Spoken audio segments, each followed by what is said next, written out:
Hey everyone, welcome to Reddit Readout. Today we are checking out Confession. Story 1. I stole $24 and some Ray-Bans from a mutual friend's dad. So my friend decided we should go to a tubing boat meetup thing one day. We decided to go in and we got there we realized it was really an all-family thing and it was kinda awkward. We still rolled with it though. All these kids and adults are hitting vaps and so my friend Joan decided to ask our friend if anyone would care if he hit his vape.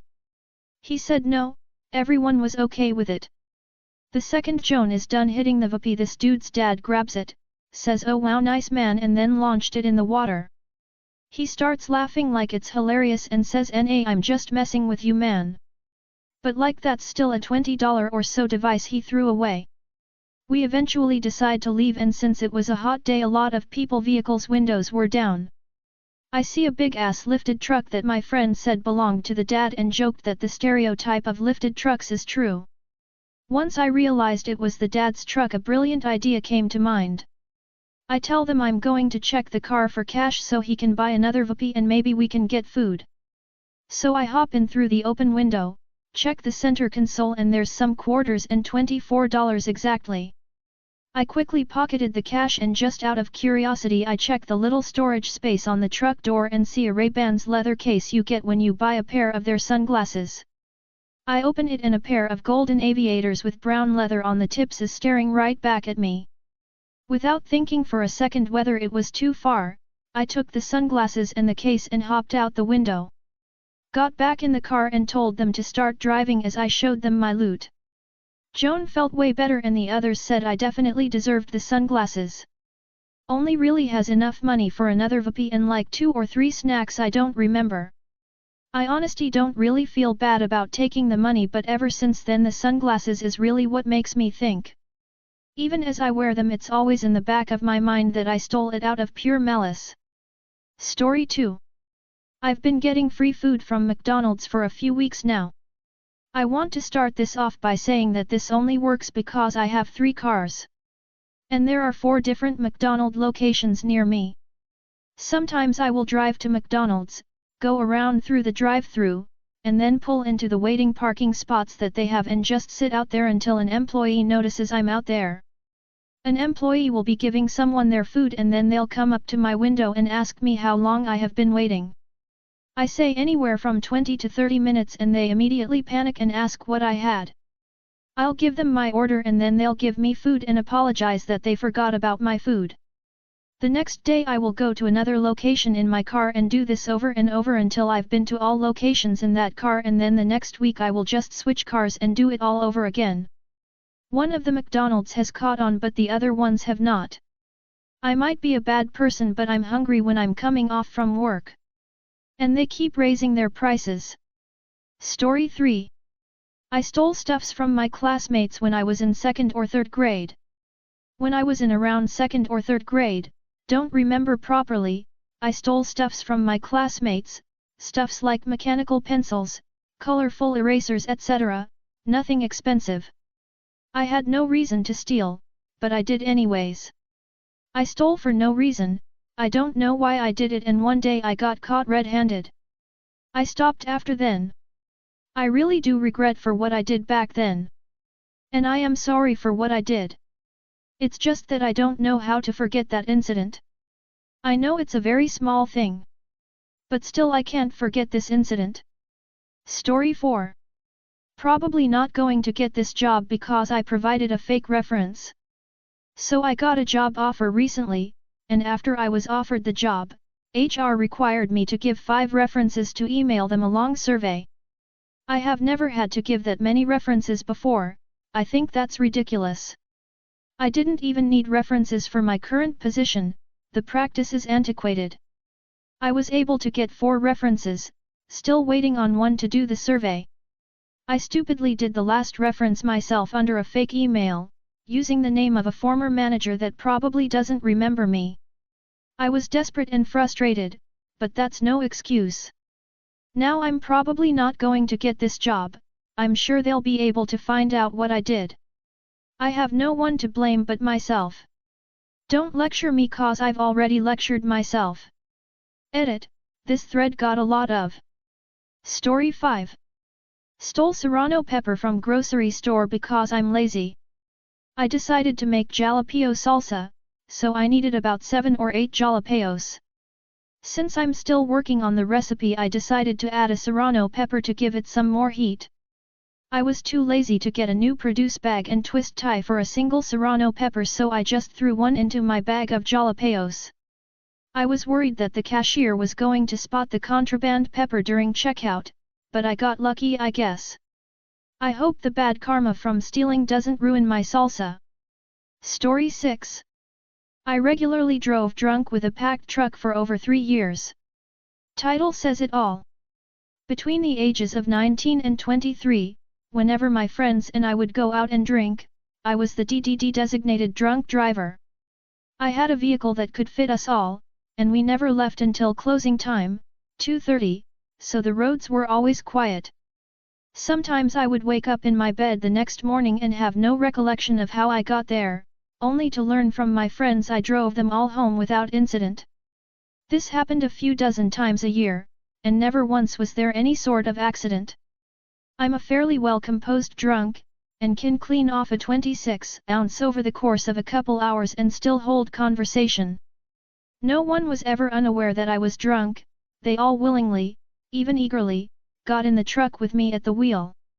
Even when some of the friends didn't end up drinking and were stone cold sober, they never recommended they drive instead.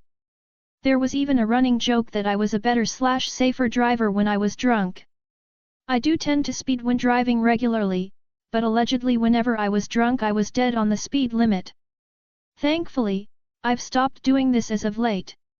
Due to personal circumstances over the course of this year, I've stopped drinking/smoking cigarettes altogether.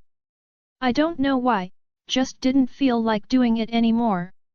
I still go out with them when they are drinking and have a great time, I just drive them home sober now. I almost miss being DDD, but I've come to realize I'd really rather not be responsible for the deaths of my friends. It's not something I'm proud of, but I'd be lying if I said I didn't still think it was a bit funny. Definitely wouldn't recommend doing it, though, and I am glad I made this choice.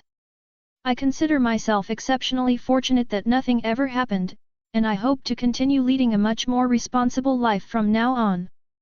Final message: look after yourself, your friends, and your family. Just because you do something bad 100 times and get away with it 100 times doesn't mean the tables won't eventually turn. Taking pointless risks that have no payoff is a truly idiotic thing to do. Don't do stupid shit just because it's funny. A $30 Uber is better than a funeral service. I also recommend quitting all drugs permanently. It's all expensive garbage and fucks your brain up whether you realize it or not. Also commit as much tax fraud as possible, haha, just kidding. Unless. Story 7. I got drunk at my office job yesterday and can't stop thinking about it. It's the middle of the night and I'm racked with guilt and anxiety. I have a problem with alcohol and I relapsed. It's gotten out of control and yesterday I was drunk at the office. Now that I've sobered up I can't stop thinking about it and feeling like everyone might know my secret. Story 8. I lied about my age and I don't know when to stop it. So I, 17F, met this guy, 22M, on Tinder and he thinks I'm 19. It doesn't sound that bad but he believes that I'm taking finals soon and going to uni, which I'll do in 2 years. We met several times and he is really nice and I think he's into me too. He met my parents and I met his. I don't know how to tell him that I'm underage. It's legal in my country but it's still weird. Story 9. I poured water in the engine of my dad's motorcycle.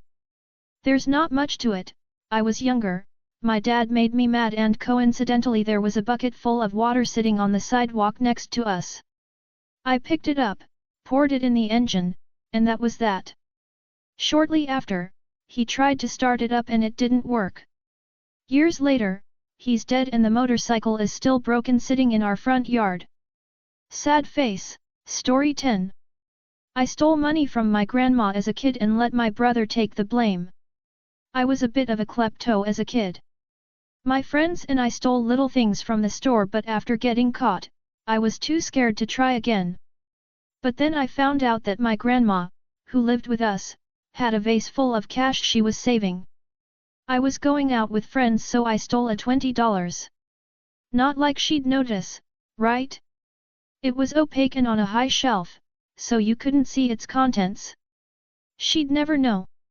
Well, every time I went out I'd sneak in and take some cash. Being a kid with no concept of money, I didn't realize I was taking way more than she was putting in. Eventually I went to steal some more and realized that the vase was almost empty. If I had to guess, I probably stole around $200, or more, from her. I quietly put the vase back without taking one of the last bills and didn't go back for more. Couple weeks later I heard my grandma calling for my mom because someone stole money from her. My mom asked my sister and I since we were there, of course we said no. My sister had a sharp eye and asked about a new shirt I was wearing, that I bought with the stolen cash, and I came up with a bad lie to explain how I got it. My mom was barely paying attention, and my grandma liked me enough to automatically believe me and move suspicion to my brother. I never heard about it again so I thought it was dropped. I had always thought that my grandma probably knew it was me, but just never did anything about it. I brought it up to my mom as an adult and finally admitted my childhood theft and learned that my grandma actually thought it was my brother to the point that she spent days discussing it with my parents to try and get them to severely punish him. Luckily my parents believed him and as far as I know he never got punished, but I think it damaged my brother and grandma's already fragile relationship. That was maybe 15 or 16 years ago and I still wonder if I should write my grandma a check paying her back or let the lie remain until she dies. Story 11. I used to sneak free breakfasts at a luxury hotel. While I was in between jobs over a decade ago I lived next to a really nice luxury hotel with an omelette bar restaurant in the atrium. About 4 times/month I would put on a suit at 7:30 a.m., comb my hair, walk into the hotel past the front desk, and then discreetly head over to the elevator. I'd take the elevator up to say the 10th floor, jump off and find someone's USA Today they hadn't yet grabbed from their doorstep. Then I would head back down to the atrium, stepping off the elevator in full suit and tie, and casually read my USA Today as I stood in the breakfast line. Nobody ever questioned whether I was a guest, and I'd get these massive omelette breakfasts with parfaits on the side, toast, fresh juice, the whole 9 yards. Sometimes I'd get seconds and sneak it out the door in my briefcase for lunch. After a few months of this the cook caught on and started giving me looks, so I stopped. That's all for today. Please don't forget to like and subscribe.